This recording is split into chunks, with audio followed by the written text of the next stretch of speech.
Study IQ IAS, आपका selection हमारा mission. पिछले 12 से 15 वर्षों में भारत के प्रधानमंत्री श्री नरेंद्र मोदी जी ने कई बार इस बात का जिक्र किया है कि किस प्रकार से भारत की युवा जनसंख्या डेमोग्राफिक डिविडेंड का शानदार उदाहरण है। मतलब ये जो भारत का युवा बल है, ये निश्चित तौर पे देश के समृद्ध जो भविष्य है उसके लिए अपना योगदान देगा। लेकिन वही युवा जब सड़क पे उतरा, विभिन्न प्रकार के मीम्स के द्वारा, स्लोगन्स के द्वारा प्रदर्शन कर रहा था, शिक्षा मंत्री से इस्तीफा मांग रहा था कुछ गंभीर कारणों के तहत, तो उस पर लाठीचार्ज हुआ, आंसू गैस के गोले छोड़े गए, वाटर कैनन उन पे यूज किए गए। और इस दौरान बार बार हम कहते पूरे देश में कई बार इसका जिक्र हुआ कि क्या ये पुलिस ब्रूटैलिटी सही थी। अब अगर हम बात करें सीन के जो दूसरे पहलू को, दूसरा पहलू जो हमने बिहार में देखा, जहां पे ये भी कहा जा रहा है कि कुछ स्टूडेंट्स पे AK-47 जो है उसको भी वहां पे दागा गया।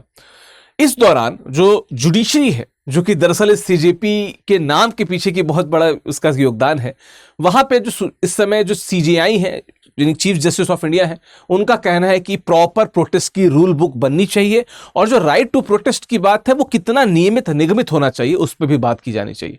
तो आज हम इस वीडियो के अंत में देखेंगे, जानेंगे, समझेंगे कि क्या ये जो रूल बुक है वो क्या कहनी चाहिए, किस आधार पे बनेगी और क्यों इतनी ज्यादा बात हो रही है पुलिस ब्रूटैलिटी की, कि संविधान किसके साथ है, जो प्रोटेस्ट रूल बुक है वो क्या कहती है और ये जो ब्रूटैलिटी हुई उस पे क्या हमारा संविधान, हमारा कानून कहता है। इन सब पे विस्तार से बात करेंगे।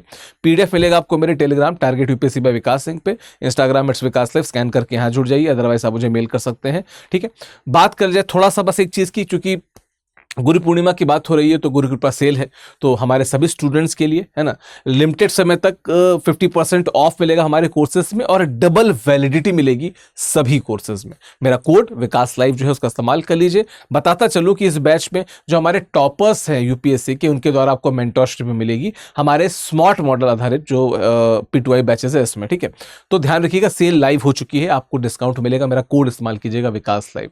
चलिए, हम सब ने देखा था कि किस प्रकार से जून में नीट पेपर लीक होता है, विरोध प्रदर्शन होता है, आंदोलन का विस्तार होता है, सोनम वांगचुक अनशन पे बैठते हैं, 20 जुलाई को ब्रूटैलिटी होती है और संसद चलो अभियान शुरू होता है, बच्चे आगे बढ़ते हैं, पुलिस लाठीचार्ज करती है। हम सब ने उसका वीडियो देखा। कुछ वीडियो वो भी है जहां पे पुलिस पे बच्चे भारी पड़ गए और उन्होंने भी कुछ ब्रूटैलिटी की इनफैक्ट पुलिस के साथ में। ठीक है, तो झड़प हुई। ठीक है, वहां पे हमें लाठीचार्ज दिखा, आंसू गैस दिखा, पैलेट गन का इस्तेमाल होते दिखा, जिसको बहुत सारे यूट्यूबर्स ने और मीडिया, जो प्राइवेट मीडिया हाउसेस उन्होंने बहुत हाईलाइट किया। नेशनल इंटरनेशनल लेवल तक इसकी बात गई। ठीक है, तो सिर्फ एक शहर की घटना नहीं थी। ठीक है, एक तरीके से देखा जाए तो संवैधानिक घटना थी। कारण क्यों था? क्योंकि जो भीड़ थी वो भी वर्दीधारी पुलिस वालों पे, जिसे कहते हैं कि उनके साथ मारपीट करने लगी। अब देखिए, भारत के संविधान के हिसाब से देखा जाए तो निश्चित तौर पे आप प्रदर्शन कर सकते हैं, अनुच्छेद 19 में ही रीजनेबल रिस्ट्रिक्शंस भी दिए हुए हैं। लेकिन at the same time police का काम क्या है कि वो जो अगर संसद पे जो भारत की गरिमा का एक सिंबल है उस पे कुछ अगर हानि होती है तो पुलिस की जिम्मेदारी बनती है। लेकिन फिर पुलिस की जिम्मेदारी भी कितनी बनती है कि वो ब्रूटैलिटी किस स्तर तक कर सके, इसकी बात भी हो रही थी, है ना। अब है क्या कि 20 जुलाई को छात्रों ने हिंसक प्रदर्शन किया, मंत्री जी का इस्तीफा होता है, नए मंत्री प्रहलाद जोशी बनते हैं, सख्त कानून आता है जो सार्वजनिक परीक्षा संशोधन विधेयक 2026 की तरफ आगे बढ़ता है, जहां पे सजा बढ़ गई है और जुर्माना बढ़ गया, यानी कि जो पहले सजा 3 से 5 साल थी उसको 5 से 10 वर्ष कर दिया गया है और 10 लाख से बढ़ाकर 50 लाख का जुर्माना कर दिया गया है। तो शांतिपूर्ण लोकतांत्रिक दबाव का असर हमको देखने को मिला। भारत के युवा क्या कर सकते हैं ये उन्हें भी समझने को मिला, हम सबने देखा वहां पे। लेकिन क्या ये क्राइसिस सिर्फ वहीं तक सीमित था? हम सबने देखा कि किस प्रकार से दिल्ली का जो सीन था, बिहार में सिवान में क्या देखने को मिलता है कि आयशा के आह्वान पे बिहार बंद का आरोप था। आरोप यह है कि जो पुलिस थे उन्होंने AK-47 का यूज किया, वो उसके यूज से गोलीबारी की। अब बात क्या है कि क्या इस प्रकार की गोलीबारी स्टूडेंट के साथ में जस्टिफाइड है? क्योंकि इसमें बहुत सारे केसेस भी आए ना, बहुत सारे केसेस भी थे। अब देखिए, एक बार देख लेते हैं सुप्रीम कोर्ट ने क्या दखल देके कहा कि शांतिपूर्ण प्रदर्शन का अधिकार संविधान की गारंटी है। निरायुध जो प्रोटेस्ट होता है संविधान की गारंटी है। सिर्फ आंदोलन हो रहा है, इस आधार पर पुलिस ज्यादती जो जायज नहीं ठहराई जा सकती। पुलिस जो स्टूडेंट्स के साथ ब्रूटैलिटी करती है उसको हम जायज नहीं ठहरा सकते। ये चीफ जस्टिस सूर्यकांत जी का स्टेटमेंट है। तो बहस का नया अध्याय क्या है कि विरोध का अधिकार कहां पे फिर खत्म होता है और पुलिस का अधिकार कहां पे शुरू होता है? क्योंकि संविधान में दोनों बातें दी गई हैं और दोनों में से जो प्रमुख बात है वो पहली वाली है कि आप निरायुध विरोध कर सकते हैं, आप सरकार के खिलाफ मूवमेंट कर सकते हैं, गिवन कि उसमें हिंसा न हो। लेकिन फिर पुलिस का अधिकार कहां से शुरू होता है, इसकी बात भी होती है। अब है क्या कि जब हम इन केसेस को देख रहे थे तो यहां पे हमने देखा कि 3 याचिकाएं आती है सुप्रीम कोर्ट के दरमियान, 3 याचिकाएं आती हैं। पहली, जो सॉलिसिटर जनरल तुषार मेहता थे, उन्होंने कहा कि दिल्ली पुलिस जो थी उस पर बहुत हमले हुए और दिल्ली पुलिस के साथ भी छात्रों ने कानून हाथ में लिया, उनके साथ मारपीट की। सीवान गोलाबारी पे वकील फौजिया जो शकील थी, उन्होंने अपनी बात को आगे रखा। राज्यसभा सांसद जो मनोज झा थे, उनकी ओर से इसको आगे रखा गया कि पुलिस ने AK-47 का इस्तेमाल किया बच्चों पे, निरायुध बच्चों पे। एंड थर्ड, जो अधिवक्ता श्रीधर पोतराजू की बात है, उन्होंने घायल पुलिसकर्मियों के परिवारों की ओर से एक याचिका दाखिल की। तो एक द्वंद्व आ गया, एक द्वंद्व जो बच्चों की ब्रूटैलिटी के खिलाफ है, एक द्वंद्व बच्चों द्वारा की गई ब्रूटैलिटी के खिलाफ है। तो 2 प्रकार के द्वंद्व हैं जिन पे बात हो रही है। जो बेंच है क्या कहते हैं, CJI सूर्यकांत साहब की थी, है ना, उसके साथ में उसमें जस्टिस जयमाल बागची साहब थे, जस्टिस V मोहना थे।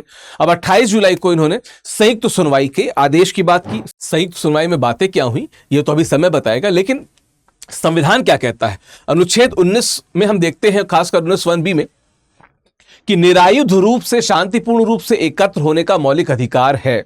CJI ने कहा कि बिल्कुल गारंटीड है, लेकिन वहीं पे रीजनेबल रिस्ट्रिक्शंस भी है, युक्त निर्बंधन भी है। बात क्या है कि भारत में विरोध करने का अधिकार जो है वो एक प्रकार से देखा जाए तो क्या है, दान नहीं है ना, लेकिन एकदम एब्सोल्यूट भी नहीं है। मतलब ऐसा नहीं कि आप पे कृपा कर दी गई, लेकिन यह भी नहीं है कि आप पे कृपा नहीं तो आप कुछ भी कर सकते हैं। स्टेट को अगर लगेगा कि सिक्योरिटी पे कॉम्प्रोमाइज हो रहा है तो स्टेट एक्शन लेगा, वहां पे नियमन के अधीन है, ये युक्त निर्बंधन है, इसका ध्यान देना होगा, इसका ध्यान देना होगा। कुछ केसेस है, जैसे हिम्मतलाल केस है कि सार्वजनिक सड़कों पे सभा का अधिकार अनुच्छेद 1B में है, 19(1)B में है। प्रशासन इसे विनियमित कर सकता है लेकिन इसको प्रतिबंधित नहीं कर सकता है, रोक सकता है, रेगुलेट कर सकता है, प्रतिबंधित नहीं कर सकता है। ठीक है। रामलीला मैदान घटना मैंने बताया कि जो लोग शांतिपूर्ण तरीके से लेटे हुए हैं, आप उन पे बलपूर्वक उनको हटा नहीं सकते वहां से, ये राइट टू स्लीप से भी जुड़ता है। देन मजदूर किसान शक्ति संगठन का केस है, जहां पे कहा गया कि विरोध का अधिकार लोकतंत्र की आत्मा है, लेकिन अनिश्चित काल के लिए सार्वजनिक सड़क को घेरना गैर कानूनी है। डेसिग्नेटेड एरिया पे आप धरना दीजिए, कहीं पे भी आप धरना नहीं दे सकते हैं। फिर हम शाहीन बाग मामला देखते हैं, जहां पे वही बात आई कि सार्वजनिक सड़कों को अनिश्चित काल तक अवरुद्ध करना स्वीकार्य नहीं है। देन फिर हम अनुराधा भसीन केस को देखते हैं, अनुपातिकता का सिद्धांत क्या कि राज्य कोई भी प्रतिबंध जरूरत से ज्यादा नहीं लगा सकता है।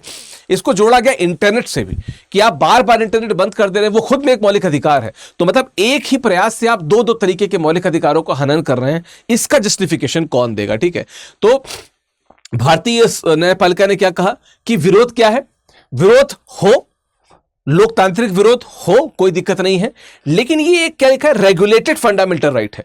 मतलब it is not an absolute. और हम सबको पता है कि सभी जो फंडामेंटल राइट है, जितने भी मौलिक अधिकार हैं, उनमें से कुछ ही एब्सोल्यूट है। जैसे अनुच्छेद 17 वो एब्सोल्यूट है, उसके इतर कुछ भी नहीं सुना जाएगा। लेकिन ये क्या है, फंडामेंटल राइट है पर रेगुलेटेड है, युक्त निर्बंधन के अधीन है, इसका ध्यान देना होगा।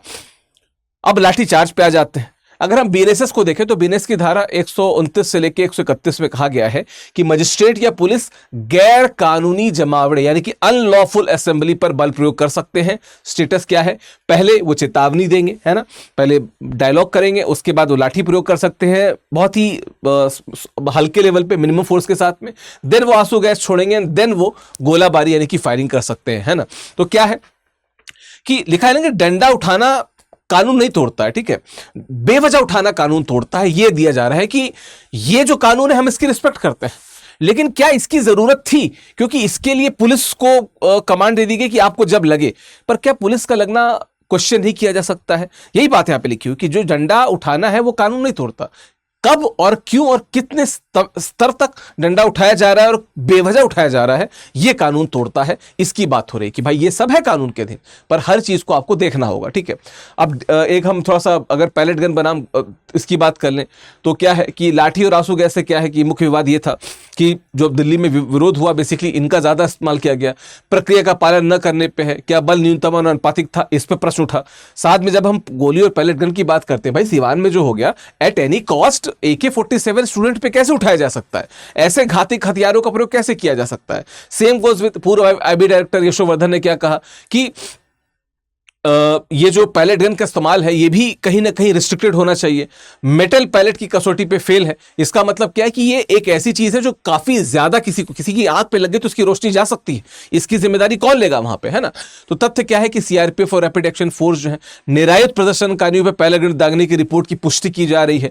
ऐसा रिपोर्ट्स में दाखिल किया गया और खासकर कुछ याचिकाओं में दाखिल किया गया कि ये बच्चों पे जिनके पास कोई अस्त्र नहीं थे उन पे पैलेट गन दागा गया, जिससे उनकी रोशनी और भी बहुत सारी सेंसरी ऑर्गन्स पे चोट लग सकती है, जो निश्चित तौर पे बड़े स्तर पे क्या है, खतरनाक है ना।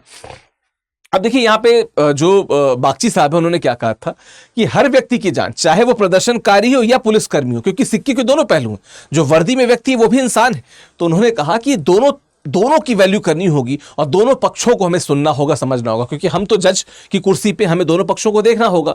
तो दो तरफा जवाबदेही क्या है कि सिर्फ पुलिस जाति की जांच नहीं कर रही बल्कि भीड़ की हिंसा की भी जांच कर रही है। एट द सेम टाइम राज्य से पूछा जाएगा क्या ड्यूटी पे तैनात पुलिस कर्मियों को पर्याप्त सुरक्षा उपकरण दिए गए थे, ये भी राज्य से पूछा जाएगा। क्योंकि जो भाई देश की सुरक्षा के लिए, देश में लॉ एंड ऑर्डर मेंटेन करने के लिए वर्दी में वहां पे खड़े हैं तमाम छुट्टियों को त्याग के, क्या हम उनके वर्जन को इग्नोर कर सकते हैं? क्या उनकी बात नहीं की जानी चाहिए? क्योंकि उनकी सेफ्टी भी इंपॉर्टेंस है, ठीक है। तो दो ही स्थिति है इस समय, एक ये धारा वाली स्थिति, दूसरी ये कि अगर कोई नेशनल SOP बने। CGI साहब यही कह रहे हैं कि प्रोटेस्ट के लिए, है ना, एक प्रॉपर SOP यानी कि स्टैंडर्ड ऑपरेटिंग प्रोसीजर तय किया जाए कि किस प्रकार से आप प्रोटोकॉल तय कर सकते हैं कि प्रोटेस्ट कैसे हो, क्या डायरेक्शंस हो प्रोटोकॉल के, स्पेसिफिक प्रोटोकॉल के लिए एक BNSS में कुछ प्रावधान जोड़ दिया जाए, या उसके लिए अलग से कोई कानून बन जाए जिस पे बात की जाए कि अगर प्रोटेस्ट होगा स्टूडेंट्स का तो इस लाइंस पे होगा, और अगर उसको तोड़ा जाता है तो ये चीजें पुलिस कर सकती है। इस पे ही बात हो रही है और इस पे ही हम लोग लगातार डिबेट कर रहे हैं, ठीक है। अब हम सबको पता है कि न्यायिक समीक्षा एक तरफ है, एक तरफ संवैधानिक व्याख्या है, दोनों की बात हो सकती है, लेकिन कहीं ना कहीं जो मेन चीज है वो ये कि विशाखा गाइडलाइंस में भी इसकी बात की गई कि सुप्रीम कोर्ट क्या कर रहा है। सुप्रीम कोर्ट वो काम कर रहा है, क्योंकि विशाखा गाइडलाइंस में सुप्रीम कोर्ट टाइट हो गया था, सुप्रीम कोर्ट वो काम कर रहा है जो संसद का काम है।